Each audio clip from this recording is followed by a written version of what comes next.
နာတော်နှစ်2560ပြည့်နှစ်ကောဇာတက္ကရာ1388ခုနှစ်ပြာသူလဆန်း9ရက်2019ခုနှစ်ဇန်နဝါရီလ6ရက်မန္တလေးတိုင်းဒေသကြီးမဟာအောင်မြေမြို့နယ်ပေါင်းလဲတိုက်မဟာအောင်မြေရွှေသားလျောင်းဓမ္မဗိမာန်တော်ကြီးအတွင်ဆင်းကျင်းပပြုလုပ်အပ်သည်မမြို့စေမိသားစု၏အဋ္ဌမအကျဉ်းမြောက်ဓမ္မပူဇာအထူးဓမ္မသဘင်အခမ်းအနား၌ဥညွအေတော်ကြည်ရင်နှင့်သာသမီများမေတ္တာရွှေဆိုင်မိသားစုတို့၏အမတဒါနဓမ္မဒါနအဖြစ်ဖြင့်ဟောကြားအပ်သောကံတရား၏တုံ့ပြန်သည့်သဘာဝအကြောင်းတရားဒေသနာတော်ဒီကနေ့ညဓမ္မသဘင်ခန္ဓာကိုရွှေဘုန်းတော်သခင်ရှင်တော်မြတ်ဖရာ၏မဟာကရုဏာဂုဏ်ကိုအာယုံပြုကာတိကျူဖွဲ့ဆိုအပ်သောဝန္ဒနာပနာမအာတိတဂါထာကိုရွတ်ဆိုပူဇော်ခြင်းဖြင့်စတင်ကြရအောင်ယောကပ္ပကောတိဟိပိယပမေယံကာလံကရွန်တော်တိဒုက္ခရာတိခေရံကတောလောကဟိတယာနာထောနမောမာကာရုဏိကတတတ္တယောနာထောဝိနိယမြာစွာတတ္တဝါဤချမ်းသာစီပါလိုလားတောင်းတဂုံပေါင်းခါသဖြင့်နာထမြညာခြင်းရှင်တော်မြတ်ဖရာသည်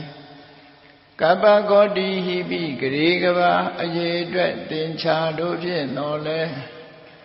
အဘေမေယံရေအတွက်တိုင်းတာဖော်ပြခြင်းငါမစွမ်းနိုင်ပါသောကာလံလေးအသိချေသိနေကဘာရှိကြသောကာလပတ်လုံးလောကဟိတယတတလောကဤအကျိုးစီးပွားအလို့ငါအတိဒုက္ခရာနိဥ္စာအသက်ချင်းလဲအင်္ဂါမေတ္တာကြီးမာသမိတာနှင့်တထာဇနီဆွန်ញင်းကြီးဟုကျက်တိထဝဲငါးသွဲအစုအလုံးခဲရင်တော်မူတော်ကိုကရွန်တော်ဘုရားဖြစ်ရန်ဤတန်ကြိုးကုတ်အာထုတ်တော်မူရသည်ဖြစ်၍ခေရန်လက်ချင်းမျက်လုံးအသက်ဆုံးရဲ့နှလုံးစိတ်ဝံကိုရောဤပင်မခြင်းတို့ကတောဘဝတဏ္ဍံကျိန်ဖန်များစွာရောက်တော်မူခဲ့ရရှာလေပြီ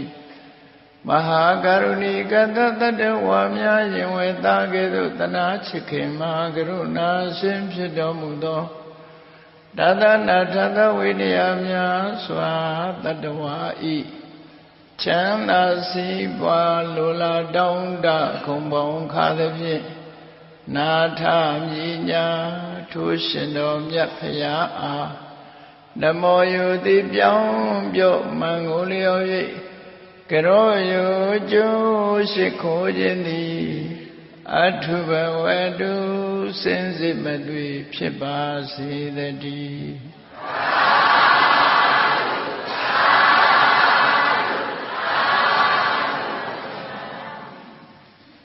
ကံတရားဤတုံ့ပြန်မှုသဘာဝဘုန်းကြီးတို့နေ့စဉ်နဲ့အမျှလူတွေဟာစိတ်ထဲကကြံတွေးခြင်းအမှုနှုတ်ကထုတ်ဖော်ပြောဆိုခြင်းအမှုကိုယ်ရည်လက်ရောက်ပြုလုပ်ခြင်းအမှုလို့ဆိုတဲ့ဒီအမှုကိစ္စတွေဟာကမ္မလို့ဆိုတဲ့အလုပ်တွေပဲဖြစ်တယ်အဲ့ဒီအမှုကိစ္စတွေဖြစ်ပေါ်နေခြင်းဟာစေတနာလို့ဆိုတဲ့တွန်းအားစိတ်ထဲမှာဖြစ်ပွားနေတဲ့စေတသိက်တရားလို့ဆိုတဲ့တဘာဝတရားတွေရဲ့စွမ်းအားကြောင့်ဖြစ်ပေါ်နေတာတွေလားဖြစ်တယ်ပေါ့ action လို့ခေါ်တဲ့လူတွေရဲ့လှုပ်ဆောင်မှုဆိုတဲ့နေရာမှာစိတ်နဲ့ကြံတွေးတာပါတယ်အဲ့ဒါကိုမနောကံလို့ခေါ်တယ်စိတ်နဲ့ကြံတွေးပြီးလှုပ်ဆောင်မှုကြောင့်နှုတ်ကထုတ်ပြောတယ်ဝစီကံလို့ခေါ်တယ်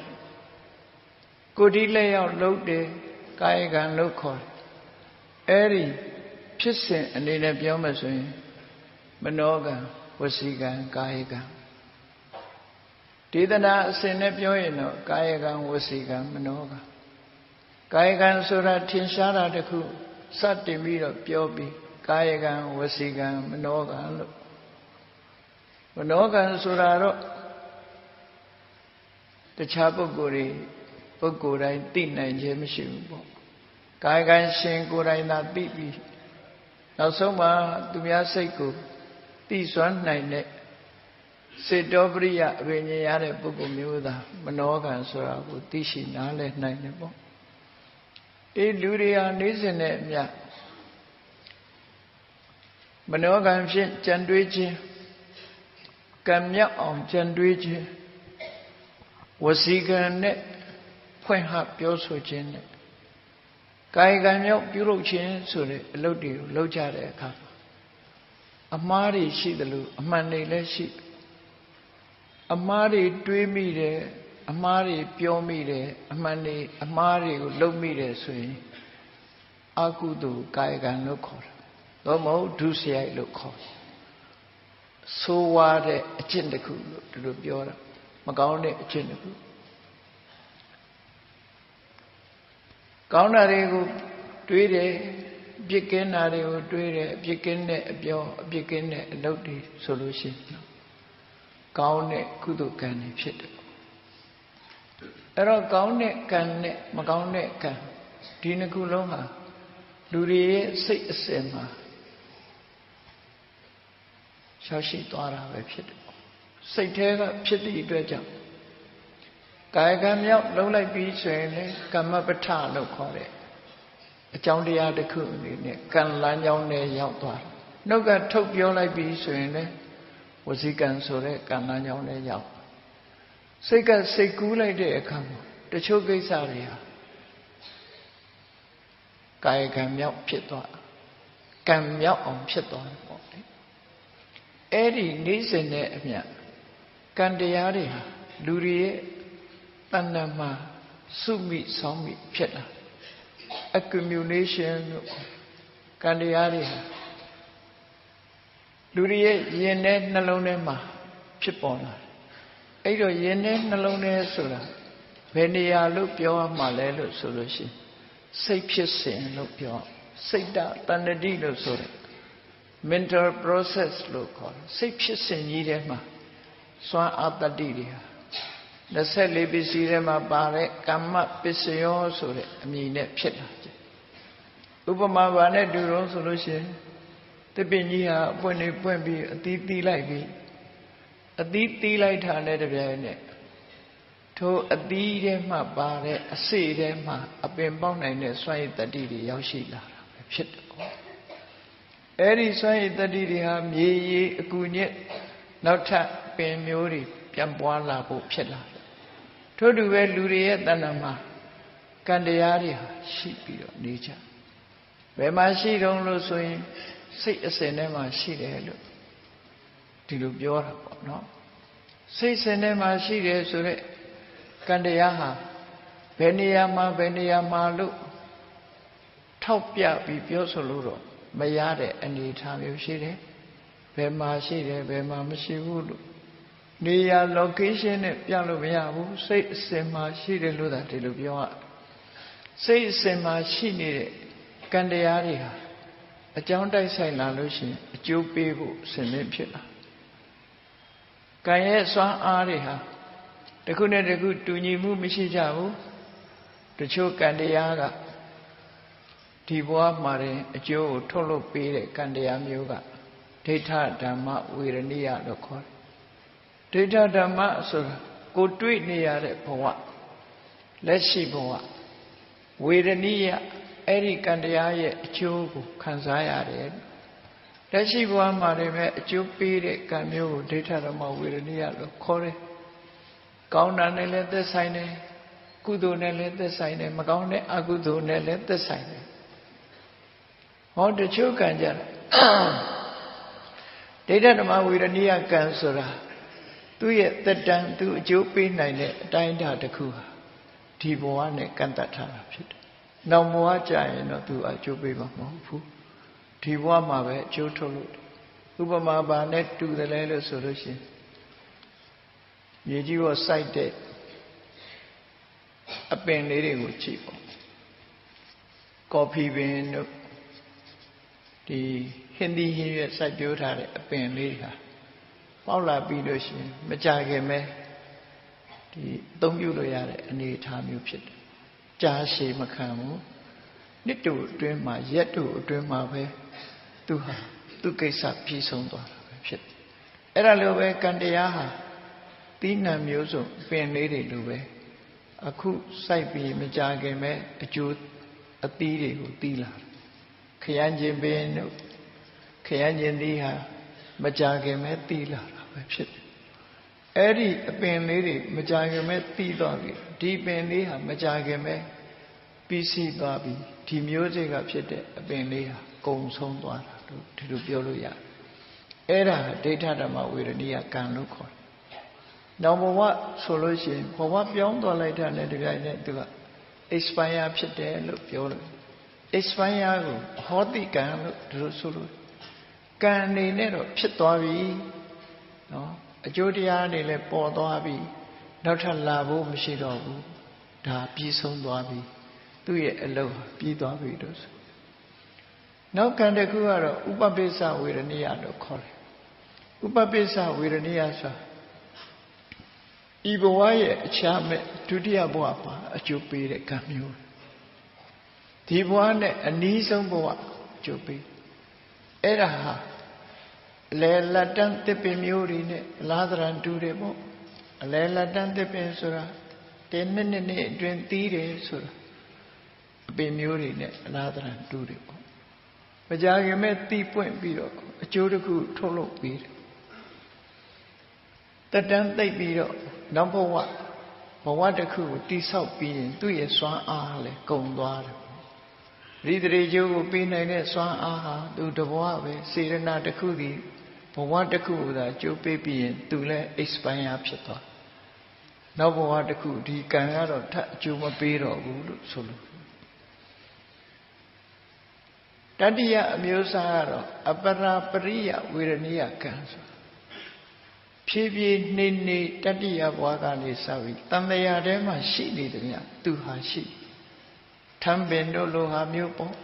တစ်ပင်နဲ့ပြောမယ်ဆိုရင်အတော်နဲ့မကြည့်နိုင်ဘူးအတော်နဲ့မပွင့်ဘူးအတော်နဲ့မသီးဘူးပေါ့အဲ့ဒါလို့အသီးအပွင့်အလွန်ကြာပြီးတော့မှရေကြာရှည်ခံတဲ့တစ်ပင်များလို့တစ်ပင်ရဲ့အသီးများလို့ပဲတတိယဘဝကစပြီးသူ့အခွင့်နေဖြစ်ပေါ်လာပြီးကြုံကြိုက်တဲ့အချိန်တိုင်းမှာသူကအကျိုးပေးတာဖြစ်တယ်ပေါ့ဒါကြောင့်မို့အပရာပရိယသို့မဟုတ်အပရပရိယာယဒီဘဝဆိုတဲ့အကျိန်နောက်ဘဝဆိုတဲ့အကျိန်အဲ့ဒီအကျိန်နှစ်ခုမှတပါးအပရဆိုတာမှတပါးဒီဘဝမှာဆိုတဲ့အချိန်ရဲ့နောက်ဘဝမှာဆိုတဲ့အချိန်ရဲ့အဲ့ဒီနှစ်ခုမှတပါးတင့်တော်တဲ့ဘဝတစ်ခုမှာအကျိုးပေးမဲ့ကံမျိုးအပရပရိယာယသို့မဟုတ်အပရာပရိယလို့ခေါ်တယ်ဘုရားမြတ်စွာဟောကြားတော်မူခဲ့တဲ့သုတ္တပါဠိတော်တွေမှာတော့အပရပရိယာယလို့သုံးတယ်သို့သောအဘိဓမ္မထသင်္ကဟကျမ်းမှာအပရပရိယလို့သုံးစကလုံးနှလုံးစလုံးဟာသူနီးနဲ့သူမှန်ကန်ပါတယ်အပရပရိယလို့လည်းခေါ်တယ်အပရပရိယာယလို့ခေါ်တယ်ပရိယာယဆိုတာအလက်အကျိန်အခွင့်သင်တဲ့အခါဒီလိုဆိုလို့အလက်မြန်မာစကားမှာအလှဲ့ချအလုံးလုံးရင်ဒီနေ့ဟာဘယ်သူအလှဲ့လဲလို့ပြောတာမျိုးလိုပဲပရိယာယဆိုအလှဲ့ချလို့ဆိုလို့တယ်ပေါ့အဲ့ဒါလို့ကံတရားတွေဟာဒီဘဝမှာမြန်မြန်ရင့်မှဲ့ပြီးတော့အကျိုးပေးတဲ့ကံဒုတိယဘဝလောက်မှရင့်မှဲ့နိုင်တဲ့ကံမျိုးတတိယဘဝလောက်ကျတတိယဘဝကနေစပြီးတော့ရင့်မဲ့မှုဟာအချိန်လေးအများကြီးယူတဲ့ကံမျိုးလို့ကံ၃မျိုးရှိနော်အဲ့ဒီကံ၃မျိုးကအကျိုးမပေးတော့ဘူးဆိုရင်ဟောတိဖြစ်သွားပြီလို့ပဲပြောအောင်မှာပဲဖြစ်တယ်ပေါ့ကျိုးမပေးတော့တဲ့အရာ expire ဖြစ်သွားပြီဟောတိကံဖြစ်တယ်ဆိုတာအဲ့ဒီအဓိပ္ပာယ်ဆိုလိုတယ်အဲ့တော့နေ့စဉ်နဲ့မြတ်ဘုန်းကြီးတို့တွေဟာ ကြံတွေးနေကြတဲ့အခါတချို့ကြံတွေးမှုတွေမနောကအရာမြောက်သွားကြံတွေးမှုဆိုပါစို့တရားဝါဒီပေါ်မှာမေတ္တာထားလိုက်လို့ရှင်ချမ်းသာပါစေအဆင်ပြေပါစေဆိုရင်အဗျာပါဒဆိုတဲ့မနောကဖြစ်လာအဲ့ဒါလိုမဟုတ်ပဲနဲ့အမုန်းတရားကိုအခြေခံပြီးဒီလူပျက်စီးသွားပါစေဒုက္ခရောက်သွားပါစေဆိုတဲ့အတွေးမျိုးဒေါသနဲ့တွေးလိုက်ရင်ဒါအကုသိုလ်မနောကဖြစ်သွားဗျာမိမိကိုယ်တိုင်ကဒီ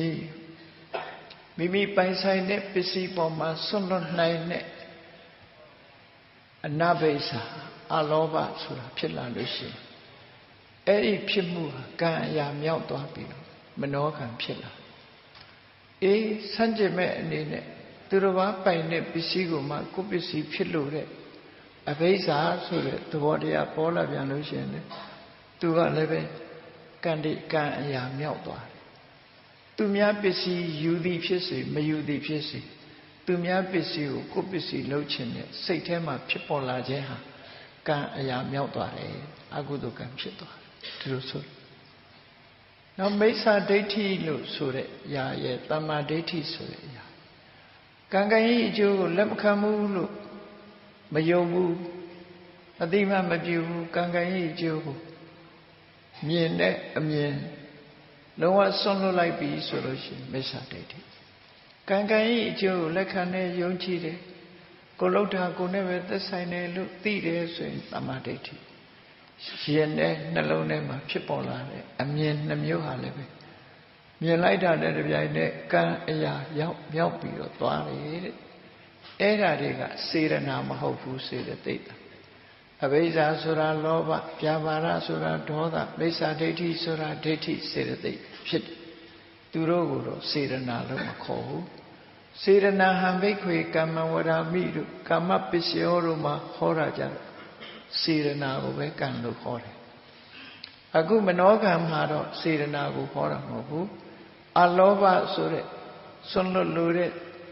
အလောဘသဘောတရားဖြစ်သွားလို့ရှိရင်လေကံအရာမြောက်တယ်အဒေါသစင်ပြေကြပါစေအမုန်းကင်းကိုယ်စိတ်ထဲမှာဘု து အပေါ်မှာမုန်းတီးခြင်းမရှိဘူးမုန်းစရာကောင်းတဲ့ပုဂ္ဂိုလ်ပဲဖြစ်စေဘု து အပေါ်မှာမုန်းတီးမှုမဖြစ်အောင်မေတ္တာထားနိုင်တာကြအဲ့ဒါကံအရာမြောက်သွားပြီမေတ္တာတရားပွားနေခြင်းအပြင်လည်းကုသိုလ်ဖြစ်တယ်ဆိုတာအဲ့ဒါပြောတာနော်ကုသိုလ်ဖြစ်တယ်တမ္မာဒိဋ္ဌိကံကံရဲ့အကျိုးကိုလက်ခံတဲ့အမြင်အဲ့ဒီအမြင်ရှိလိုက်တာနဲ့တပြိုင်နက်သူဟာလည်းပဲကုသိုလ်ကံဖြစ်သွားပြီလို့ဒီလိုဆိုလို့လည်းပေါ့အဲ့တော့နေစဉ်နဲ့အမြကံတရားတွေလူတွေရဲ့တဏ္ဍာမှာစိတ်အာယုန်နဲ့ဆုံတိုင်းဆုံတိုင်းလူတွေဟာတတိမထားမိဘူးဆိုလို့ရှိရင်အကောင်းဖြစ်ဖို့နည်းလာပြီးအဆိုးဖြစ်ဖို့တွေကများအဆိုးဖြစ်ဖို့လိုချင်လောဘကိုဖြစ်စေတတ်တဲ့အာယုန်ရဲ့သွေးဆောင်မှုလိုချင်စရာကောင်းတဲ့အာယုန်နဲ့တွေ့လိုက်တာနဲ့လောဘဖြစ်တယ်ထိုလောဘမှာထိုအာယုန်ထိုပစ္စည်းဟာသူများပိုင်တာလို့ဆိုလို့ရှိရင်သူများပိုင်တာကိုမှကိုပိုင်နေတယ်ဆိုရင်မတရားတဲ့အဘိဓါဆိုတဲ့လောဘဖြစ်လာတယ်ဒီလိုကွဲပြားခြားနားမှုတွေရှိအဲ့ဒါလို့အာယုန်ပေါ်မှာကိုမကြိုက်တဲ့အာယုန်ဆိုလို့ရှိရင်ဒေါသဖြစ်လာတယ်ကြိုက်တဲ့အာယုန်ဆိုလောဘဖြစ်လာအမြင်နဲ့ပတ်သက်ပြီးမှားတဲ့အမြင်မှန်ကန်တဲ့အမြင်ဒါတွေကလည်းပဲကံအရာမြောက်လာနေစဉ်နဲ့အမြဘုန်းကြီးတို့တွေရဲ့နှလုံးသားထဲမှာကံတရားတွေဟာပြန်ပွားနေတယ်ဆိုတာတတိထားကြည့်ဖို့လို့ပေါ့အဲ့ဒီအချိန်မှာမြတ်စွာဘုရားရဲ့အဆုံးအမတရားကဘာတော့ဆိုရင်ဟုတ်ပြီလူတိုင်းမှာစိတ်ရှိတော့ဒီအာယုန်နဲ့တွေ့ပြီးဒီစိတ်တွေဖြစ်ကြအာယုန်ဆိုဒီမှာလိုချင်စရာအာယုန်မုန်းတီးစရာအာယုန်ရှိနေမှာပဲအဲ့ဒီလိုချင်စရာအာယုန်နဲ့တွေ့ရင်လောဘဖြစ်တယ်မုန်းစရာအာယုန်နဲ့တွေ့ရင်ဒေါသဖြစ်တယ်ဆိုလို့ရှိရင်လောဘဒေါသကိုအခြေခံလိုက်တာနဲ့တပြိုင်နက်အကုသိုလ်ကံတွေလာပြန်တာပဲအေးအဲ့ဒါလို့မဟုတ်ပဲနဲ့တတိတရား တံပစင်ညဆိုတဲ့ဆင်ခြင်တုံနဲ့အလေးအကျင့်လှုပ်ထားပြီဆိုရင်မုန်းစရာအာယုံဖြစ်တော်လဲဒေါသမဖြစ်ဘူးလိုချင်စရာအာယုံနဲ့စုံတော်လဲပဲတဏှာလောဘမဖြစ်ဘူးထိုအာယုန်တွေနဲ့ပတ်သက်ပြီးတော့တွေးဝေမှုဆိုမောဟလည်းမဖြစ်ဘူးအမှန်တရားကိုသိသည့်အတွက်ကြောင့်တွေးဝေမှုဆိုတာလည်းမဖြစ်ဘူးဒါကြောင့်မို့လောဘဒေါသမောဟဆိုတဲ့ဒီတဘာဝတရား၃မျိုးဟာအကုသိုလ်ရဲ့အရင်မြစ်တာလည်းဖြစ်တယ်ပေါ့အလောဘအဒေါသအမောဟဆိုတဲ့ဒီတရား၃မျိုးကြတော့ကုသိုလ်မှန်သမျှရဲ့အမြင့်ကြီးတစ်ဖွယ်ဖြစ်တယ်ဒါကိုဟေတုပစ္စယောလို့ခေါ်တာပဲဖြစ်တယ်ပေါ့အဲ့တော့ကိုယ်တဏ္ဍမှာလောဘမဖြစ်အောင်တတိထားပြီးအလောဘနဲ့ဖယ်ရှားပစ်ဖို့လိုဒေါသဆိုတာကိုအဒေါသဆိုတာနဲ့ဖယ်ရှားပစ်ဖို့လိုတယ်မောဟဆိုတဲ့အဆိုးတရားကိုလည်းအမောဟဆိုတဲ့အသိဉာဏ်နဲ့ဖယ်ရှားအဲ့လိုဖယ်ရှားနိုင်မှကောင်းကျိုးချမ်းသာကိုပေးနိုင်တဲ့ကုသိုလ်ကံတွေဟာကိုယ့်ရင်ထဲမှာဆက်ဆက်မပြတ်ဖြစ်လာမှာကုသိုလ်ကံတွေရဲ့အကျိုးတရားသည်ကောင်းကျိုးကိုပေးတယ်အကုသိုလ်ကံရဲ့အကျိုးတရားသည်ဆိုးကျိုးကိုပေးတယ်လို့အဲ့တော့ကံတရားတွေဟာကုသိုလ်ကံပဲဖြစ်ဖြစ်အကုသိုလ်ကံပဲဖြစ်ဖြစ်လက်တုပ်ပြန်တတ်တဲ့သဘောတရားရှိတယ်မိမိရဲ့စိတ်တွေသဘောထားတိုင်းကံတရားကလက်တုပ်ပြန်တယ်အကြမ်းမြင်ပြောရမယ်ဆိုလို့ရှိရင်နော်အကြမ်းမြင်ပြောရမယ်ဆိုလို့ရှိရင်ဒေါသရဲ့လက်တုပ်ပြန်မှုကိုခံရတဲ့ပုဂ္ဂိုလ်တွေဟာအယုဆိုးအကြည်တန်ဖြစ်တယ်ဖြစ်လေရပါမေတ္တာရဲ့လက်တုပ်ပြန်မှုကိုခံရတဲ့ပုဂ္ဂိုလ်တွေဟာဖြစ်လေရဘဝမှာရုပ်အစဉ်လှပတာမျိုးဖြစ်တယ်ဒီလိုဆိုဒေါသကြီးလို့ရှိရင်ရုပ်ဆိုးတယ်မေတ္တာရှိလို့ရှိရင်အဒေါသဆိုတဲ့အမုန်းတရားကင်းစင်လို့ရှိရင်အစဉ်လှပတယ်ဒီလိုဆိုရပေါ့အဲ့တော့ဒီကံတရားတွေဆိုတာအကောင်းကပဲဖြစ်ဖြစ်အဆိုးကပဲဖြစ်ဖြစ်ကိုယ်ရင်နဲ့ဖြစ်လာတဲ့ကံတရားတွေဟာ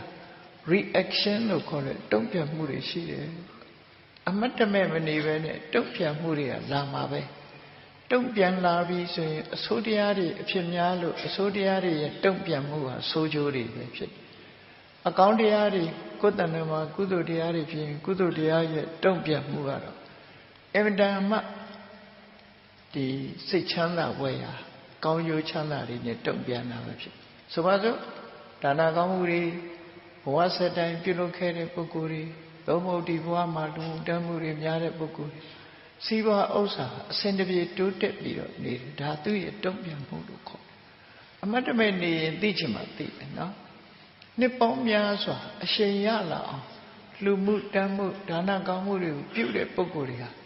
မွဲသွားတယ်လို့မရှိဘူးဒါဘယ်သူကတုံ့ပြန်ဒါနတုံ့ပြန်တယ်လို့ခေါ်တယ်သီလကိုချင်းတရားငယ်စဉ်ကတည်းကကောင်းတဲ့ပုဂ္ဂိုလ်ဒီဘယ်တော့မှဘဝမှာအခြေအနေဆိုးတွေမဖြစ်ဘူးဒါဟာသီလရဲ့တုံ့ပြန်မှုလို့ခေါ်တယ်တတိတွေပညာတွေတိုးတက်လာတယ်တိုးတက်အောင်လေ့ကျင့်တယ်ဒါဘာဝနာရဲ့တုံ့ပြန်မှုလို့ခေါ်တယ်အဲ့ဒါလို့အခြေခံတုံ့ပြန်မှုကစပြီးအဆင့်မြင့်တဲ့တုံ့ပြန်မှုတွေရောက်လာဘဝဟာလူဘဝကနေပြီးတော့လူဘဝတဲ့ချမ်းသာတဲ့နတ်ဘဝနတ်ဘဝကနေပြီးနတ်ဘဝတဲ့ချမ်းသာတဲ့ဗြဟ္မဘဝလူချမ်းသာနတ်ချမ်းသာဗြဟ္မချမ်းသာတို့နဲ့နှိုင်းရှင်လို့မရတဲ့နောက်ဆုံးမှာထာဝရတည်မြဲတဲ့ချမ်းသာဒုက္ခလို့ဆိုတဲ့နိဗ္ဗာန်ချမ်းသာဒီကံတရားတွေတုံ့ပြန်ပို့ဆောင်ပေးခြင်းသာလည်းဖြစ်တယ်အဲ့ဒီလိုကောင်းတဲ့ကုသိုလ်ကံတွေကတုံ့ပြန်တတ်တယ်လို့မကောင်းတဲ့အကုသိုလ်ကံတွေကလည်းဆိုးကျိုးနဲ့လက်တုံ့ပြန်တတ်တယ်ဆိုတာကိုတတိထားကြရမှာဖြစ်တယ်ကိုယ့်ရဲ့နဲ့ဖြစ်လို့ဘာမှမထီရောက်မဖြစ်တော့ဘူးလို့မအောင်မေ့လေနဲ့တုံ့ပြန်မှုတွေကလာတတ်တယ်ပေါ့ဒီနေ့တစ်ချိန်ကျရင်စူဆောင်းမိလာရင်အားရှိလာတာနဲ့တုံ့ပြန်ဒါနဲ့ပတ်သက်ပြီးတော့မြတ်စွာဘုရားကဆုံးမပေးထားတာကံတရားတွေရဲ့သဘောတရားနဲ့ပတ်သက်ပြီးမြတ်စွာဘုရားဆုံးမတဲ့စကားလုံးလေးကိုမှတ်သားကြည့်တာနော်ယာနိကရောတိပုရိသောတာနိအတ္တနိပတ္တတိပုရိသောဆိုတာများသောအားဖြင့်ယောက်ျားလို့ပြန်အဲ့တော့အမျိုးသမီးတွေမပါဘူးလို့မအောင်မေ့လေဒီလိုဆိုလိုတာမဟုတ်ဘူးပုရိသဆိုတဲ့စကားလုံးကတရဝါလို့ဆိုလို့ပုဂ္ဂလဆိုတာနဲ့အတူတူပဲယဝယံခာပုရုသဆိုတာ ပုဂ္ဂိုလ်ရည်ညွှန်းတာတက်ရှိပုဂ္ဂိုလ်တွေယာနိကရောတိပုရိသောတာနိအတ္တနိပတ္တိကိုလုတ်ထားတယ်ကိုလုတ်ခဲ့တဲ့အရာတွေဟာကိုယ်တဏ္ဍာမှာတွေ့ရမယ်တဲ့ဒါကံကြမ္မာရဲ့တုံ့ပြန်တဲ့သဘောတရားကိုလုတ်ထားတယ်ကိုယ်တဏ္ဍာမှာတွေ့မယ်လို့သူဆိုလောကလူတွေရှိတယ်လေမိဘဝါကလူဆိုတာမိဘနှစ်ပါးစီကနေမွေးဖွားလာကြတာဖြစ်တယ်နော်တချို့ကြတော့သွားလှတယ်တချို့ကြတော့သွားမလှဘူးဒါတုံ့ပြန်မှုလို့ခေါ်တယ်ရုပ်ဆင်းလှတယ်ရုပ်ဆင်းမလှဘူးအသက်ရှည်တယ်အသက်တိုးတယ်ပစ္စည်းဥစ္စာပေါ်တယ်မွဲတယ်ဒါတွေကတုံ့ပြန်မှုတွေလို့ခေါ်တယ်ပညာကြီးမားတယ်ပညာနည်းပါးတယ်ဒါတွေဟာတုံ့ပြန်နေတယ်ကိုလွတ်ခဲ့တာတွေဟာကိုယ်ပေါ်မှာလာပြီးတော့ထင်ဟပ်နေတယ်လို့ဆိုလို့မှန်ရှိကိုတွားရက်လိုက်လို့ရှင်ကိုရှိတဲ့ပုံဟာမှန်ထဲမှာအရေးထင်တယ်လို့ပဲကိုလွတ်ခဲ့တဲ့ကံတရားတွေကိုယ့်ရဲ့စိတ်ဓာတ်သဘောထားတွေရဲ့တုံ့ပြန်မှုဟာကိုယ်တဏ္ဍာမှာဖြစ်ပေါ်လာတယ်ဒါကံကြမ္မာရဲ့တုံ့ပြန်တဲ့သဘာဝတစ်ခုပြောနော်တမန်အပြင်တော့လူတွေကအမှတ်မထင်ဆိုရင်တော့မတိကြသို့တော့တုံ့ပြန်မှုတွေဟာအမြဲရှိနေတယ်ဆိုတာသတိထားဖြစ်ဟောမြတ်စွာဘုရားကဒါကိုရှင်းရှင်းလေးဟောတာပုရိသောသရဝတယောက်ဟာယာနိကရောတိသူလုတ်တဲ့ကံတွေယာနိကရောနိတာနိသူလုတ်တဲ့ကံတွေဟာသူလုတ်တဲ့ကံတွေကိုအတ္တနိပတ္တိကိုယ်ပိုင်းပြန်တွေ့ရမယ်လို့သူတို့ဆိုလို့ကိုလုတ်တာကိုတွေ့လိမ့်မယ်နော်ကိုလုတ်တဲ့အတိုင်းကိုပြန်တွေ့လိမ့်ဆိုပါစို့အကုသိုလ်နဲ့တုံ့ပြန်နေဆိုသူများအသက်တတ်လို့ရှိရင်ကိုယ်တတ်မဲ့လူပေါ်လာတယ်သူများပစ္စည်းမတရားယူရင်ကိုယ်ပစ္စည်းပစ္စည်းကိုမတရားသိမ်းခံရတာပြန်ဖြစ်သူတော်ဘာသာမယာစော်ကားလို့ရှိရင်အ ਨੇ ဆုံးလူမုန်းများခြင်းဆိုတဲ့တုံ့ပြန်မှုကိုမိသားစုမှာအလားတူပြဿနာမျိုးဖြစ်လာလိန်ညာပြောဆိုရင်ကိုယ်ကိုမဟုတ်မတရားဆွဆွဲခံရမှုတွေကအစအပင်ငရဲဆိုတဲ့ဆင်းရဲဒုက္ခတွေနဲ့တုံ့ပြန်မူရစေဝါဆိုတာလည်းပဲကိုယ့်ရဲ့ဖြစ်နေရဘဝမှာအယူအနှံဖြစ်ခြင်းအပင်ငရဲကြခြင်းဆိုတာတွေနဲ့တုံ့ပြန်တာပဲဖြစ်တယ်ပေါ့မူရစေဝါကရှောင်ကျင်လိုက်ပြီဆိုရင်အယူအနှံဘဝမရောက်ဘူးအပယ်လေးဘုံမရောက်ဘူးလူဘုံနတ်ဘုံအသိဉာဏ်ရှိတဲ့ဘုံဘဝမှာအသိဉာဏ်ရှိလူလောကမှာပညာရှိပုဂ္ဂိုလ်မျိုးဖြစ်လာတယ်ဒါတွေဟာကံကြမ္မာရဲ့တုံ့ပြန်မှုတွေလို့သူတို့ဆိုလူကသာလက်တုံ့ပြန်တာမဟုတ်ဘူး retaliate ဆိုကံတရားကလည်းလက်တုံ့ပြန်တယ်ဆိုတာတတိထားကြရမှာဖြစ်ဒါကြောင့်မို့မြတ်စွာဘုရားကဟောတယ်ထင်ရှားတဲ့ဥပမာလေးနဲ့ယာဓိတံဝပတိဘိသံတာဓိတံဟရတိဖလံကိုစိုက်တဲ့မျိုးစိတ်အားလျော်စွာအဲ့ဒီမျိုးစိတ်နဲ့အလားတူတဲ့အသီးကိုရတယ်လို့သူတို့ဆိုယာဓိတံဝပတိဘိသံတာဓိတံဟရတိဖလံကလျာဏကာရီကလျာဏံပါပကာရိသပါပကံကောင်းတာလုပ်တဲ့လူဟာကောင်းတာနဲ့တွေ့ရမယ်ကောင်းကျိုးရမယ်မကောင်းတာလုပ်တဲ့ပုဂ္ဂိုလ်ဟာမကောင်းကျိုးရလိမ့်မယ်အချိန်တစ်ခုသာကြွားချမှုရှိရမှာတော့တေချာပေါက်ပဲလို့ဒီလိုဆိုလို့ရုပ်တရက်ကြီးတော့ပြောင်းလဲဖြစ်သွားတာမဟုတ်ဘူးဆိုပါစို့မကောင်းမှုအကုသိုလ်တွေကိုလုပ်ပြီးတော့လူဘဝကနေပြီးတော့တရိစ္ဆာန်ဘဝချက်ချင်းရောက်သွားတာမျိုးတော့မဖြစ်ဘူးပေါ့အေးဒီဘဝအဆုံးသတ်သွားလို့ရှိရင်ကံကြမ္မာတွေကစောင့်နေကြပြီမြတ်စွာဘုရားကဒီသဘောကိုကုသိုလ်တရားတွေဟာနောက်ဘဝကနေကိုယ့်ကိုကြိုဆိုနေတယ်ဆိုတဲ့အဓိပ္ပာယ်တွေကိုဟောတာရှိတယ်နော်ကုသိုလ်တရားတွေကကိုယ့်ကိုကြိုဆိုနေတယ်နော်ပုံညာနိပဋိက္ခဏန္တိပိယညာတိဝအာဂတစိရပဝတိံပုရိတံဒုရတောတုဋ္ဌိမာဂတံဝိလံနဲ့ဒေသသွားပြီးစီးပွားဥစ္စာရှာပြီးပြန်လာတဲ့ပုဂ္ဂိုလ်တို့ကိုဆွေတွေမျိုးတွေကကြိုဆိုကြတယ်အဲ့ဒီကြိုဆိုသလိုပဲလူဘဝမှာကုသိုလ်ကောင်းမှုတွေလုပ်တဲ့ပုဂ္ဂိုလ်တွေကိုဟိုးကောင်းတဲ့သူတိဘုံဘဝတွေကကြိုဆိုနေမှာသာဖြစ်တယ်ပေါ့ရေကန်အသင့်ကြာအသင့်ဆိုတာလိုကောင်းကျိုးချမ်းသာတွေကိုညှော်လင့်ပြီးစောင့်စားနေကြထို့တူပဲမကောင်းမှုလုပ်ရင်လည်းပဲအဲ့ဒါလိုကြိုဆိုနေကြမှာပဲ အဆိုးတွေကကြိုးတာအကောင်းကကြိုးတာဒီလိုနှမျိုးကွဲပြားချအဲ့တော့ဘုန်းကြီးတို့တွေတတိကြီးစွာထားပြီးစင်ကြင်တုံတရားနဲ့ကိုယ်တဏ္ဍာမှာတတ်နိုင်တယ်ဗျမကောင်းတဲ့စိတ်တွေသဘောထားတွေကိုချိုးနှိမ်ပြီးကောင်းတဲ့စိတ်တွေသဘောထားတွေဖြစ်အောင်ကြိုးစားကြရမှာဖြစ်တယ်ဟုတ်ဘာကြောင့်လဲဆိုရင်ကံတရားရဲ့လက်တုံ့ပြန်မှုတွေရှိတယ်ဆိုတာသိပြီးတော့ကံတရားရဲ့လက်တုံ့ပြန်မှုတွေကိုကြောက်ရွံ့ပြီးတော့မိမိကိုယ်တိုင်ကအကောင်းတွေလုပ်မယ်ဆိုရင်အကောင်းနဲ့ပဲတုံ့ပြန်ခံတာဖြစ်တယ်အဲ့ဒါကိုပြောတာယာနိပုရိယာနိကရောတိပုရိသောတာနိအတ္တနိပတ္တိကိုလုထာတွေကိုတွေ့ရလိမ့်မယ်လို့သူဆိုကလျာဏကာရီကလျာဏံပါပကာရီစပါပကံကောင်းတာလို့ရင်ကောင်းတာတွေ့မယ်မကောင်းတာလို့ရင်မကောင်းတာတွေ့မယ်ယာတိတံဝပတိပိစံတာရိတံဟရတိဖလံကိုစိုက်တဲ့မျိုးစိဓမ္မစိတ်စိုက်ရင်ဓမ္မပင်ဓမ္မသီးတရက်စိတ်စိုက်ရင်တရက်ပင်တရက်သီးဒီလိုတဘာဝအတိုင်းကိုယ်တဏ္ဍာမှာဖြစ်ပေါ်လာမှာလို့ဒီလိုမြတ်စွာဘုရားကံတရားနဲ့ပတ်သက်ပြီးဟောကြားဆုံးမထားတာရှိတယ်ပေါ့အေးဒါနဲ့ပတ်သက်ပြီးတော့သင်္ကန်းစာယူเสียဇာတကစတိုရီလေးတစ်ခုမှတ်သားကြည့်ကြရအောင်ဇာတကစတိုရီအကောင်းဘက်က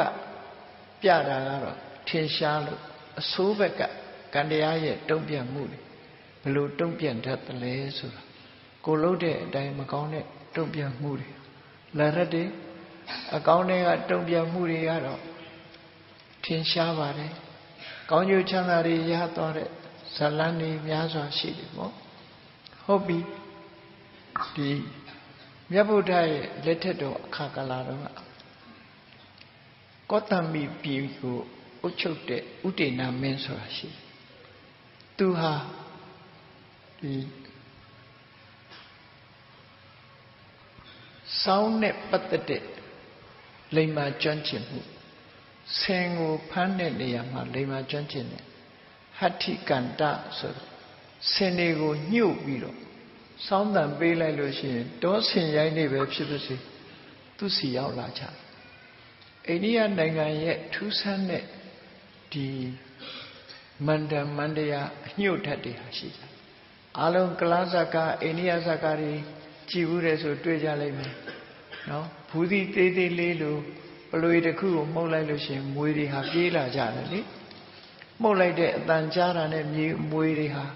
ဝေးလံတဲ့ဒေသကကြားတဲ့မွေတွေမှန်သမျှအကုန်လုံးဒီအတန်ရှိအောင်အပြေးလာရောက်ကြထို့တူပဲအဲ့ဒီဥဒေနာမင်းကြီးကဟဋ္ဌိကန္တဆောင်းတဲ့ဟဋ္ဌိကန္တမန္တန်အဲ့ဒီတချင်းမန္တန်ကိုရွတ်ပြီးတော့ဒီဆောင်းတန်လေးပေးလိုက်တာနဲ့တပြိုင်နက်တောဆင်ရိုင်းတွေဟာနားဆွင့်ပြီးသူရှိရာကိုရောက်လာကြဆင်တွေရောက်ညှို့ဓာတ်လို့ခေါ်တယ်ပေါ့နော်ဒီညှို့ဓာတ်ကလည်းအမျိုးစုံရှိတယ်အခုခေတ်မှာခြင်ကြိုက်တဲ့အရဒေသတွေမှာဆိုလို့ရှိရင်မီးထွန်းထားလို့ရှိရင်ခြင်တွေကအဲ့ဒီအကုန်စုလာကြတယ်လို့ဆိုဒါလည်းညှို့ဓာတ်တစ်မျိုးပဲပေါ့နော်အဲ့ဒီလိုဆင်တွေကိုညှို့ဓာတ်နဲ့ဆွဲယူနိုင်တဲ့စွမ်းရည်တတ္တိရှိတဲ့ဥဒေနာမင်းကြီးဟာကောသမိပြည်မှာထီးနှံဆိုင်တဲ့အခါသူ့မှာမိဖုရား3ဦးရှိတယ်သာမဝတီဆိုတဲ့နာမည်ဖော်တာ3ဦးပေါ့သာမဝတီဆိုတဲ့မိဖုရားမာခန္ဒီဆိုတဲ့မိဖုရားနဲ့ဝါတုလဓတ္တာဆိုတဲ့မိဖုရားဝါတုလဓတ္တာဆိုတာဥစ္စေနီပြည်ကသာဏပိသောတမင်းရဲ့သမီးအဲ့ဒီသာဏပိသောတမင်းရဲ့သမီးဝါတုလဓတ္တာမိဖုရားနဲ့ရတဲ့သားကိုဗောဓိမင်းသားလို့ခေါ်တယ်ဗောဓိမင်းသားအဲ့ဒီဗောဓိမင်းသားကိုသူ့အဖေကမြို့စားအဖြစ်ဘက်ခတိုင်းတုံတုမာရခိရမြို့ပေးလိုက်တာအဲ့ဒီမှာသူကမြို့စားဘဝနဲ့နေထိုင်တယ်ပေါ့အဲ့ဒီလိုနေထိုင်တဲ့အခါတုမာရခိရမှာသူကဒီမင်းသားချမ်းသာကြွယ်ဝတော့သူဘာလုပ်လဲလို့ဆို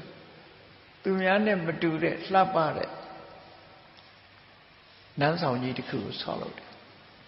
မြန်မာရာဇဝင်ထဲမှာလည်းပဲရွှေနန်းကြော့ရှင်ဆိုတာရှိတယ်သူများနန်းဆောင်တွေနဲ့မတူအောင်လှလှပပကြော့ကြော့ရှင်းရှင်းနဲ့ဆောက်တဲ့နန်းတော်ကြီးမှာနေလို့သူ့ကိုရွှေနန်းကြော့ရှင်လို့ရာဇဝင်ဆရာတွေကမှတ်တမ်းတင်တာလည်းရှိခဲ့ အဲ့ဒီဗောဓိမင်းသားဟာတုတုမာရဂိရမြို့မှာဒီကောကနုဒလို့ခေါ်တယ်နီးရဲနေတဲ့ကြာပွင့်ကြီးတရံဒီဇိုင်းဆွဲပြီးအဲ့ဒီခေတ်ကလည်းဒီဇိုင်းပညာရှင်တွေရှိတာပေါ့ဆောက်လုပ်ရေးအဲ့ဒီမှာဒီဇိုင်းဆွဲပြီးတော့ဘယ်သူမှမတူတဲ့ဒီဇိုင်းအသစ်ထုတ်ပြီးတော့သူနေတဲ့စံနှန်းကြီးကိုဆောက်လုပ်တယ်ဆောက်လုပ်တဲ့အခါမှာစံနှန်းကြီးပြီးသွားတဲ့ဒီမင်းသားရဲ့ရှင်ထဲမှာဖြစ်ပေါ်လာတဲ့ jealousy ကဘလောက်ဆိုးတယ်လဲမစ္စရိယပေါ့လေ stinginess လို့ခေါ်ကိုမှရှိတာလို့သူများကိုမရှိစေချင်အဲ့ဒီမစ္စရိယဆိုတဲ့ဝန်တိုတဲ့စိတ်နေသဘောထားကဘလောက်ထိအောင်ဒုက္ခပေးလိုက်တော့ဆိုဒီဆောက်လုပ်တဲ့တသမားဆရာကြီးပညာရှင်ပေါ့နော်ခုခေတ်ဆိုလို့ရှိရင်ဆောက်လုပ်တဲ့ architect ပိတုကဆရာကြီးနောက်တပြည့်လူတွေကသူ့နန်းဆောင်ကိုအားကျပြီးတော့ဒီဒီဇိုင်းကိုအတူယူပြီးတော့ဆောက်ခိုင်းမှဆိုလို့သူ့နန်းဆောင်လည်းပြီးရောအဲ့ဒီပိတုကဆရာကြီးရဲ့မျက်လုံးနှစ်ဖက်ကိုကန်းအောင်လှုပ်ပစ်လိုက်တယ်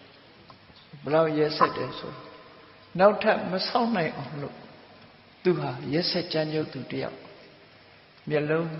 နှစ်ကွင်းအလင်းမရအောင်သူဟာလှုပ်ဆောင်လိုက်တယ်မျက်လုံးဖောက်ပစ်လိုက်တယ်ပေါ့နော်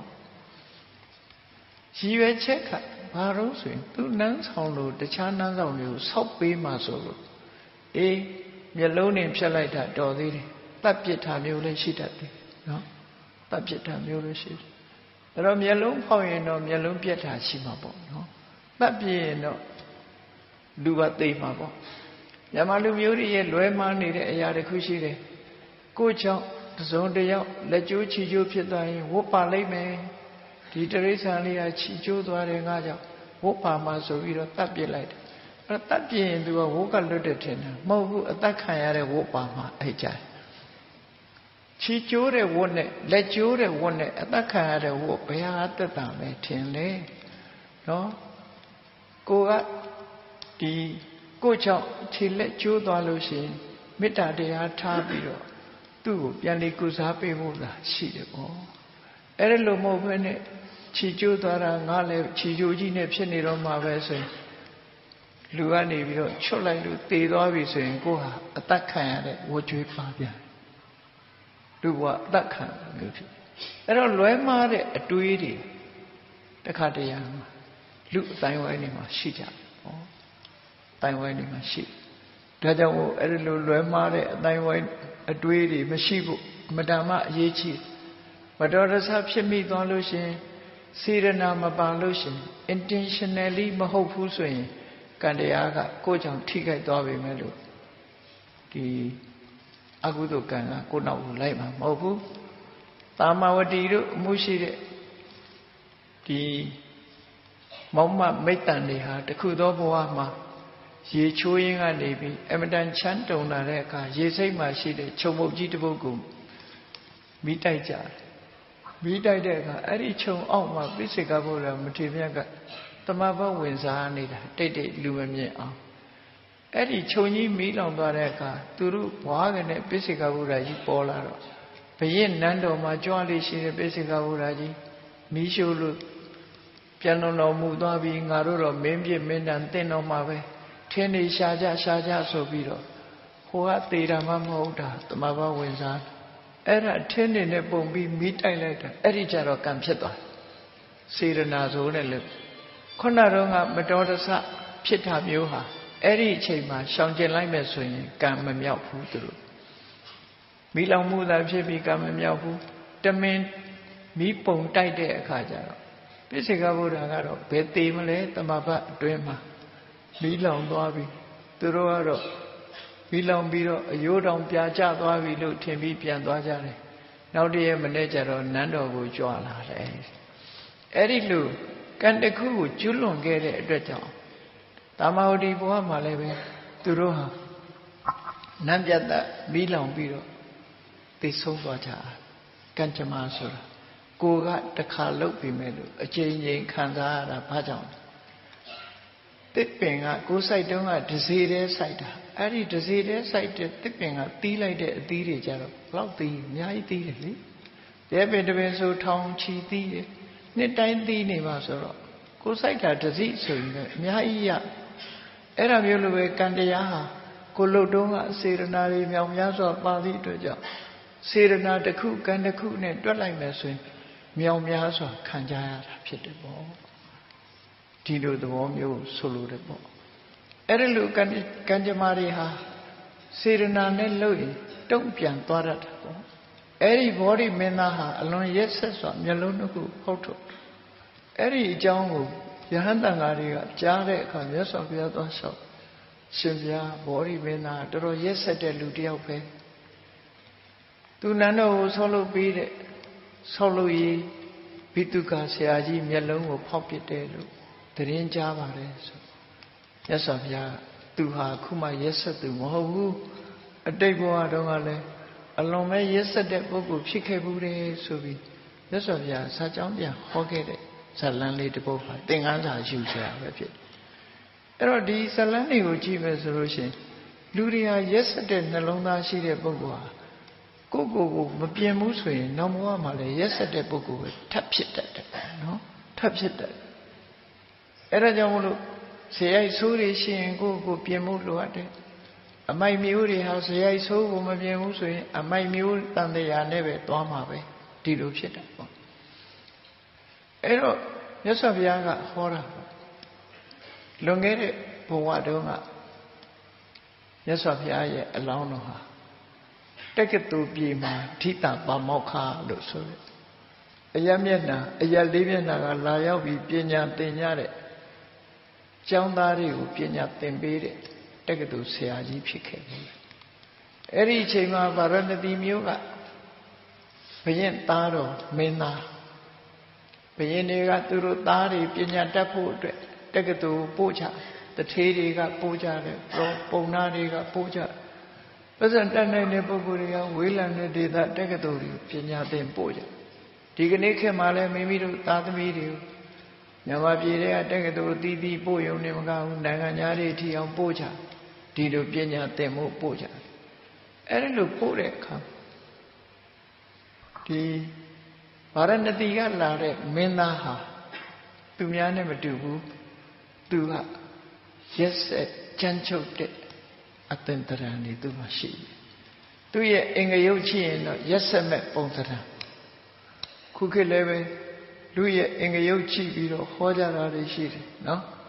နှာခေါင်းကြီးပွားနေနှာဘွားကြမ်းကြုတ်တဲ့မြန်မာထဲမှာဆိုဟုတ်လားမဟုတ်လားတော့မသိဘူးနော်နှာခေါင်းပွားတဲ့လူကကြမ်းကြုတ်တယ်ဒီလိုဆိုတယ်နော်ပြောကြအဲ့လိုသူဟာအင်္ဂယုတ်ကိုချိပြီးတော့ကြမ်းတမ်းရက်ဆက်ပြီးတော့အနိုင်ကျင့်တတ်တဲ့စိတ်နေသဘောထားတွေသူမှရှိအဲ့ဒါကိုဓိဋ္ဌဘောမကဆရာကြီးကအကဲခတ်ပြီးတော့ဒီမင်းသားဟာအလမနှလုံးသားရက်ဆက်ချမ်းချုပ်တတ်တဲ့နှလုံးသားရက်ဆက်တဲ့နှလုံးသားရှိတဲ့မင်းသားဒါပဲအကြောင်းမို့လို့သူ့ကိုငါကြိုတင်ပြီးတော့ဆုံးမဩဝါဒပေးမှပဲဆိုသူ့ကိုအထူး special ဆုံးမစကားကိုဆရာကြီးကပြောကြားခဲ့တာလေမှတ်သားစရာကောင်းဆရာကြီးကဘာပြောသလဲဆိုမင်းသားကိုဥတီပြီးတော့သူ့ကိုဆုံးမနာယိတံနေဆံဘဝိတ္တဗံဗြဟ္မတ္တတာအိုးဗြဟ္မတ္တတာမင်းသားလေးဒီအောင်မြင်မှုနော်ဒီအချက်တွေဟာရာတပံလို့မအောင်မေ့လေနဲ့နာယိတံနေဆံဘဝိတ္တဗံဒါထာဝရလို့မအောင်မေ့လေနဲ့ဘာတွေတုံးဆိုခေမံစိတ်နှလုံးငြိမ်းချမ်းမှုဆိုတာလေထာဝရမဟုတ်ဘူးတဲ့ခေမံဘေးရန်ခတ်သိမ်းကင်းငြိမ်းပြီးအေးစစ်စစ်နေတိုင်းနဲ့ဘေးကင်းရန်ကွာဖြစ်နေတယ်ဆိုတာလေထာဝရမဟုတ်ဘူးတဲ့သူဘိက္ခံစားစရာတောက်စရာတွေပေါ်ပြီးတာယာဝါပြောနေတယ်ဆိုတာလေထာဝရမဟုတ်ဘူးတဲ့ထာဝရမဟုတ်ဘူးဒုက္ခတာကိုချမ်းသာခြင်းစိတ်ချမ်းသာခြင်းဆိုတာလေထာဝရမဟုတ်ဘူး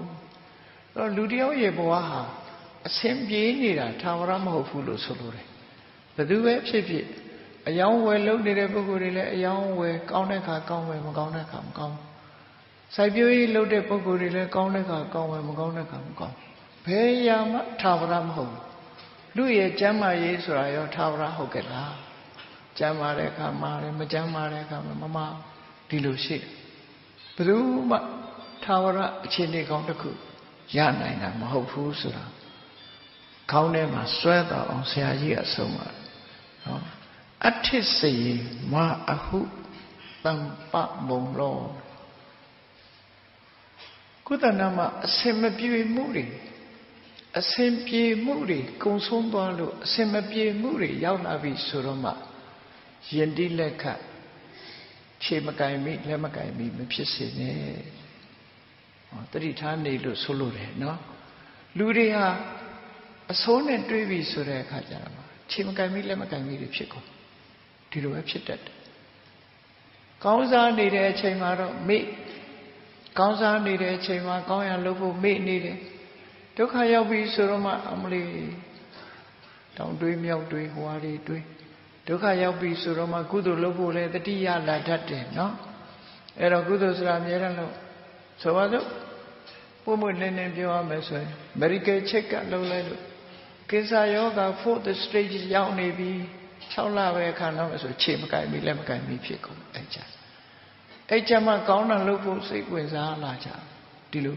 အဲ့ဒါလို့မဖြစ်စေရဘူးခန္ဓာကိုယ်ဆိုတာအချိန်မရွေးယောဂဝေဒနာဆိုတာရောက်လာနိုင်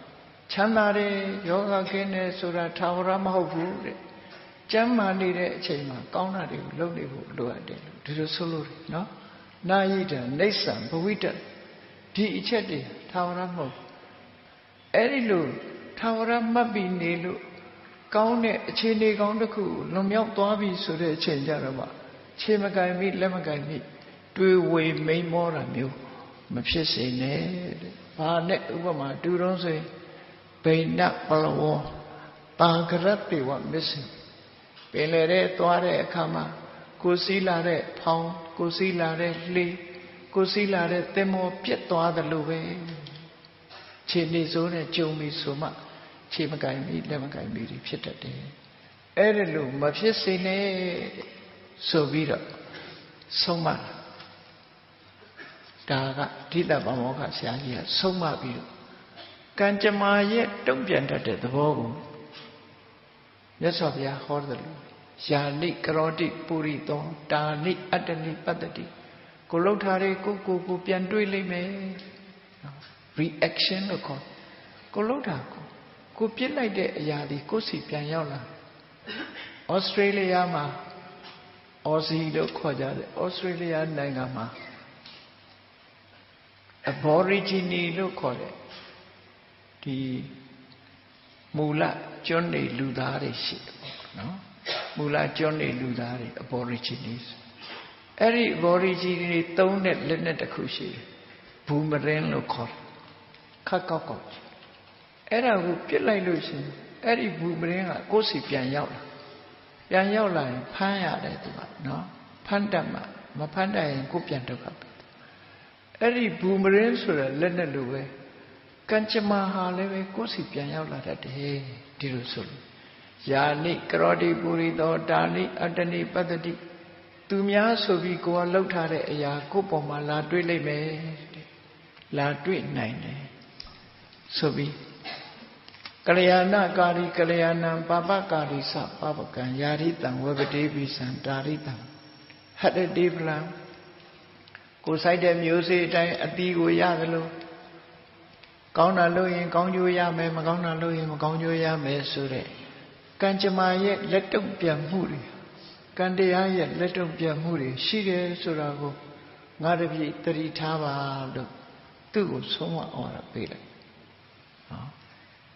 အဲ့လိုဆုံးမဩဝါဒပေးလို့ပညာတတ်လို့ပြန်သွားတဲ့အခါဟိုကြတဲ့အခါသူသင်လာတဲ့ပညာရက်တွေကိုပြတယ်ဖခင်လှုပ်တဲ့ဘုရင်ကြီးကသူ့ကိုမင်းမြောက်တယ်ထီလန်းကိုဆက်ခံစေတယ်အိရှင်မင်းသားဘဝကနေပြီးတော့နောက်ဖခင်ကြီးမရှိတဲ့အခါမှာသူကမင်းဆိုးရာစာဖြစ်တယ် မင်းစိုးရသာဖြစ်တော့အသွင်မတူအိမ်သူမဖြစ်ဆိုတာသူ့ရဲ့အကြံပေးပရောဟိတ်ကလည်းသူ့လိုပဲစိတ်နေသဘောထားခြင်းကကြံတန်တယ်ရက်စက်တယ်အကျဉ်းနာကဲမဲ့အဲ့ဒါကဘာအကြံဉာဏ်ပေးလို့ဆိုလို့ရှိရင်ရှင်မင်းကြီးကျွန်တော်တို့မှာလက်နဲ့လည်းရှိတယ်ပစ္စည်းဥစ္စာလည်းပြည့်စုံတယ်စိတ်အင်အားလည်းကောင်းတယ်ဒီသဗ္ဗုဒိတကျွန်းလုံးမှာရှိတဲ့တိုင်းပြည်တွေကိုလှည့်ပြီးတော့သိမ်းရအောင်တိုက်ခိုက်လူယူပြီးသိမ်းမယ်ဆိုသူကြံပေးတဲ့အတိုင်းဧကရိဘယင်ဘွားကိုရခြင်းလို့တိုင်းပြည်တွေကိုလှည့်ပြီးတော့သိမ်းပိုက်တယ်သိမ်းပိုက်တာအဲ့ဒီခေတ်ကသူတို့သိမ်းလို့ရရှိသွားတဲ့မြို့ပြပေါင်းဟာကင်တန်အငယ်လေးတွေပေါ့ဘုရင်တွေအုပ်စိုးတဲ့ထီနန်းပေါင်း1000ရှိတယ်အဲ့တော့မင်းပေါင်း1000ကိုသူတို့ဖမ်းဆီးပြီးတော့အကုန်လုံးအာဏာကိုလုယူပြီးတော့ရရှိတာအဲ့ဒီမှာနောက်ဆုံးတစ်ခုကျန်နေတာတော့ဘုရားလောင်းဒိဋ္ဌပမောက္ခဆရာကြီးနေထိုင်တဲ့တက္ကသိုလ်ပြည်ကိုတော့သူတို့မသိမ်းရသေးဘူးနောက်ဆုံးအချိန်တက္ကသိုလ်ပြည်ကိုသိမ်းဖို့သွားတယ်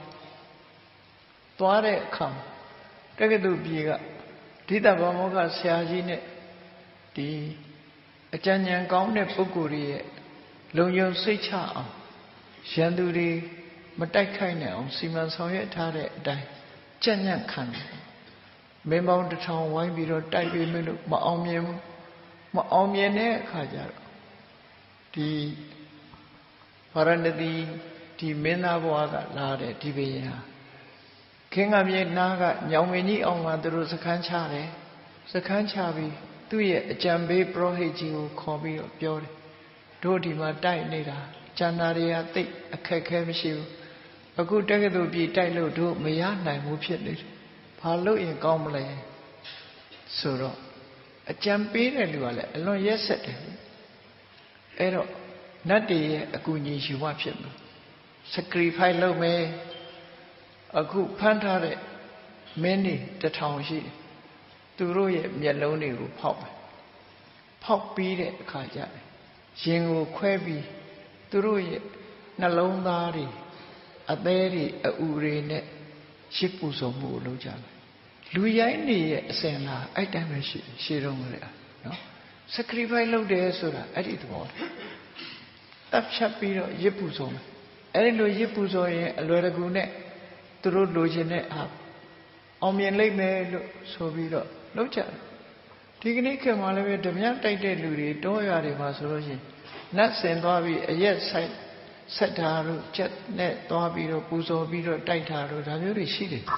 ခဏခေတ်မှာဒီလိုပဲပူဇော်ပတ်သက်မှုလုပ်ပြီးတဲ့အခါကျမှသူတို့လုပ်ချင်တဲ့အလုပ်ကိုလုပ်လို့ရှိကြနတ်ဆိုတာလည်းအကောင်းကြီးမဟုတ်ဘူးလူတွေလိုပဲเนาะဆိုးတဲ့အကောင်ရှိတယ်ဆိုးတဲ့အကောင်ကတော့သဘောကျကောင်းကြမှာပေါ့လူပဲဖြစ်ဖြစ်နတ်ပဲဖြစ်ဖြစ်ဆိုးရတဲ့အကောင်ကဆိုးရတာပဲလူဆိုးရှိတယ်လို့နတ်ဆိုးလည်းရှိတာပဲအဲ့တော့အဲ့ဒီလိုကြံစီပြီးတဲ့အခါတိတ်တဆိတ်တူးချင်းကိုခေါ်တွေ့အမှတ်တမဲ့ခေါ်ပြီးတော့အတွင်းထဲမှာဒီလက်ဝှေ့သမားအားကောင်းတဲ့သူတို့မွေးထားတဲ့လက်ဝှေ့ကြော်ကြီးတွေထဲထဲမှာထားပြီးတော့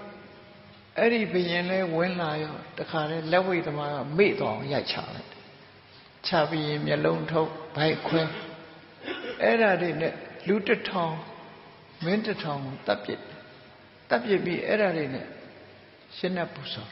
မျက်လုံးတွေထုတ်ပြီးတော့ရှင်းနှက်ပူဇော်ပြီးသူတို့တိုက်ပွဲအောင်မရစေပေါ့နတ်တင်တယ်ဆိုပါစို့အဲ့ဒီလိုရဲဆက်ဆက်ဒီလိုလုတ်ပြီးတဲ့အခါနောက်ဆုံးအချိန်ချိုးပန်းတဲ့အနေနဲ့မင်း1000ကိုတတ်ပြီးရစ်နဲ့ပူဇော်ပြီးစစ်စီစမောင်းတီးပြီးတော့တက္ကသိုလ်ပြည်ကြီးကိုဝိုင်းပြီးတော့စစ်ထိုးတဲ့အခါမှာဘုရင်ကိုယ်တိုင်ဆင်စီးပြီးတော့ရှေ့ကပါလာတော့အဲ့ဒီတက္ကသိုလ်မျိုးဆောက်ဖီလူကြီးတကောင်ဟာသူတယောက်ပဲမြင်ရတယ်သူစီတန်းတန်းမတ်မတ်လာပြီးဘုရင်ကြီးရဲ့မျက်လုံးတစ်ဖက်ကိုဆွဲထုတ်သွားတယ်နော်ချက်ချင်းပဲသူ့ကကံကြမ္မာကတုံ့ပြန်လိုက်တာသူ့ရဲ့မျက်လုံးကိုအမတန်မှကြီးမားတဲ့ဘလူးကြီးတကောင်ဂျိုင်းရင်အမတန်မှကြီးမားထွားကျိုင်းတဲ့အကောင်ကြီးက သူစီလာတဲ့သူဟာကြောက်မဲ့ဖွယ်ရုပ်အစင်းကြီးဆိုတော့ကြောင်ကြည့်နေတဲ့အချိန်မှာမျက်လေးဖောက်ယူသွားသူ့ရဲ့လက်သေးကြီးနဲ့ကော်ပြီးတော့မျက်လုံးတစ်ဖက်ကိုဖောက်ယူသွားသွေးရဲတန်ရဲနဲ့အမှန်တမ်းနာကျင်လာတဲ့အခါတူညီသောကံကြမ္မာရဲ့တုံ့ပြန်မှုကြောင့်သူဟာနောက်တန်းကိုပြန်ပြီးတော့အဲ့ဒီမြောက်မဲ့အောက်မှာပြန်ပြီးတော့ယောဂဝေဒနာကိုအောက်ဤဆေးသမားတော်နဲ့ဆေးကုဖို့လုပ်နေတဲ့အချိန်မှာပက်လက်လှန်ပြီးအိတ်နေတဲ့အချိန်လေးမှာပက်လက်လှန်ပြီးတော့ဒီမျက်လုံးတစ်ဖက်ဖောက်ထုတ်ခံလာရတဲ့ဒုက္ခကိုခံစားနေရတဲ့အချိန်ငှက်တကောင်ကတစ်ပင်ပေါ်မှာအသေးကောင်တကောင်စားပြီးတော့အယိုးပါချီလာပြီးအဲ့ဒီမှာစားပြီးတော့အဲ့ဒီငှက်ကအဲ့ဒီအယိုးကိုလွတ်ချလိုက်တယ်အယိုးကလည်းခြုံထက်နေတာအဲ့ဒီအယိုးလွတ်ချလိုက်တဲ့အယိုးကကြံတဲ့သူ့မျက်လုံးတဲ့တဲ့ကြီးဝင်ဆိုင်တယ်ဟောအဲ့တော့သူဟာမျက်လုံးနှစ်ဖက်စလုံးပြတ်အဲ့ဒီကြတော့မှသူ့ဆရာကြီးရဲ့အဆုံးအမစကားခေါင်းထဲမှာပေါ်လာတယ်မင်းမရက်ဆက်နဲ့မင်းသားမရက်ဆက်လေနဲ့မချမ်းတမ်းလေနဲ့အနိုင်မကျင့်လေနဲ့ယာနိကရောတိပုရိသောတာနိအတ္တနိပတ္တိသူများကိုလှုပ်လို့ရှင်အဲ့ဒီသူများအလောက်ခံရတယ်လို့ကိုယ်တရမှာဖြစ်ပေါ်လာတတ်တယ်သူများကိုမျက်စိကန်းအောင်လုပ်ရင်ကိုယ်လည်းမျက်စိကန်းလာတတ်တယ်ဆိုတဲ့ဆုံးမစကားကိုပြန်ပြီးတော့အဲ့ထတော့မှတတိယပြီးယူကျုံမရရှိုက်ကြီးတငယ်နဲ့ငိုကြွေးပြီးနောက်ဆုံးမှာနန်းတော်လည်းပြန်မရောက်ရဘူးနောက်ဆုံးအချိန်မှာသူ့မိဖုရားချောချောလှလှလေးတတိယလို့မျက်ရည်ဆက်လက်နဲ့ငါတော့မမြင်ရတော့ဘူးငါမိဖုရားလေးငါမမြင်ရတော့ဘူးဆိုပြီးဝမ်းနဲ့ခြေကွဲပြီးဒီနေရာမှာပဲသူဟာသေဆုံးသွားဘုရင်ကြီးလည်းသေဆုံးသွားရောကြံတဲ့တတ်တွေဟာကစင်ကလျားဖြစ်ပြီးတော့ထွက်ပြေးကုန်ကြအားလုံးဟာအဲ့ဒီနာမှာဖျို့ဖျဲပြိုကွဲပျက်စီးသွားသူဟာစိတ်ဆင်းရဲခြင်းကြီးစွာနဲ့ကံကြမ္မာရဲ့တုံ့ပြန်မှုကိုခံလိုက်ရပြီးအပင်ငရဲကိုကြာရောက်သွားတယ်ဆိုပြီးမြတ်စွာဘုရားကသင်္ကန်းစာယူဖို့အတွက်ဘောဓိမင်းသားဟာခုမှရက်ဆက်တာမဟုတ်ဘူးအဲ့ဒီတုန်းကလည်းပဲမျက်လုံးတွေလူတစ်ထောင်ရဲ့မျက်လုံးတွေကိုဖောက်ပြတာသူပဲအဲ့ဒီတုန်းကလည်းဒီလိုရက်ဆက်တဲ့အလုပ်တွေလုပ်လို့သူကိုယ်တိုင်ဒုက္ခခံရတယ်ဆိုတဲ့အကြောင်းကိုမြတ်စွာဘုရားပြန်ဟောတယ်ပရောဟိတ်ကဒေဝဒတ်ဖြစ်ခဲ့တဲ့တက္ကသိုလ်အဓိတပါမောက္ခဆရာကြီးကတော့ငါဘုရားကိုယ်တိုင်ပဲဖြစ်တယ်အေးဘဝဆိုတာတန်တရားကြီးထဲမှာကြုံတွေ့နေရတဲ့ဘဝတွေဟာဒုက္ခသစ္စာတွေပဲအဲ့ဒီဘဝကိုဖြစ်စေတတ်တဲ့တဏှာကသမုဒိယသစ္စာပဲအဲ့ဒီသမုဒိယကိုဖယ်ရှားနိုင်မှဒုက္ခនិရောဓဆိုတဲ့နိဗ္ဗာန်ကိုရမှာဖြစ်တယ်နိဗ္ဗာန်ရခြင်းရဲ့အကြောင်းတရားဒုက္ခသမုဒိယကိုဖယ်ရှားနိုင်တာတော့မဂ္ဂင်၈ပါးအကျင့်တရားပဲဖြစ်တယ်လို့ယဟန်တော်တွေကိုသင်္ကန်းစာရဖို့အတွက်ကံကြမ္မာရဲ့တုတ်ပြန်တဲ့သဘောတရားတွေကိုဟောဒီစာရကမှာဝေနပါခဆိုတဲ့စိုက်အောင်ဟောကြားဆုံးမတော်မူခဲ့တာဖြစ်တယ်။ဒါကြောင့်မို့တရားချစ်ခင်သူတော်စင်ပြိဿအပေါင်းတို့မိမိတို့နေ့စဉ်ပြုလုပ်နေတဲ့ကံတရားတွေဟာအကောင်းနဲ့အဆိုးနှမျိုးရှိတဲ့အခါမှာအကောင်းကလည်းပဲကောင်းတဲ့တုံ့ပြန်မှုတွေလာတတ်တယ်အဆိုးကလည်းအဆိုးနဲ့တုံ့ပြန်တတ်တယ်ဆိုတဲ့ကံတရားရဲ့တုံ့ပြန်ခြင်းသဘာဝကိုတည်တည်ချာချာအလေးနဲ့စဉ်းစားပြီးတို့တွေအဆိုးကံတွေရဲ့တုံ့ပြန်မှုလက်တုံ့ပြန်မှုကိုမခံကြရအောင်တို့တွေဟာအဆိုးတွေကိုရှောင်ရှားလို့ကောင်းတဲ့ကုသိုလ်တရားတွေကိုသာလေကြိုးစားကြရမှာဖြစ်တယ်လို့စွဲမြဲတဲ့တတိတရားဆင်ញင်တုံဉာဏ်ပညာဖြင့်ကြိုးစားအားထုတ်နိုင်ကြပါစေကုန်သတည်း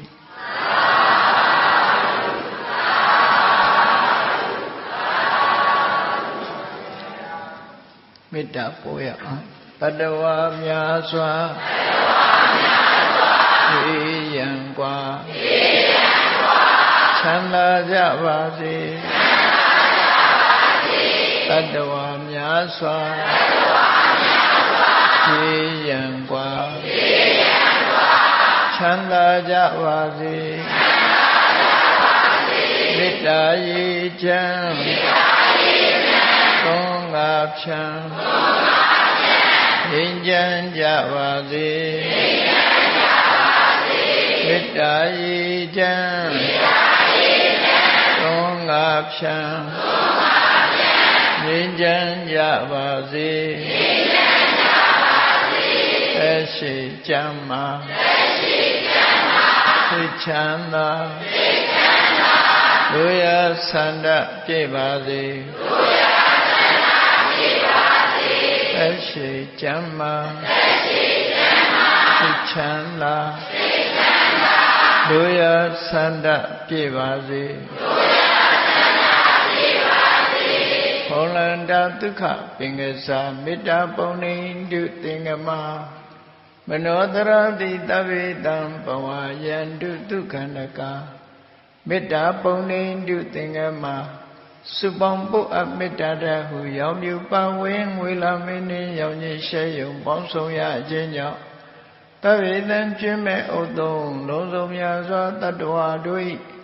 မနောတရတိမြင်မြတ်ဖြူစင်အေးကြည်လင်းသည့်ရေစဉ်ပြည့်တင်းစိတ်နှလုံးတည်ဟူသောရေအိုင်ကြီးအတွင်၌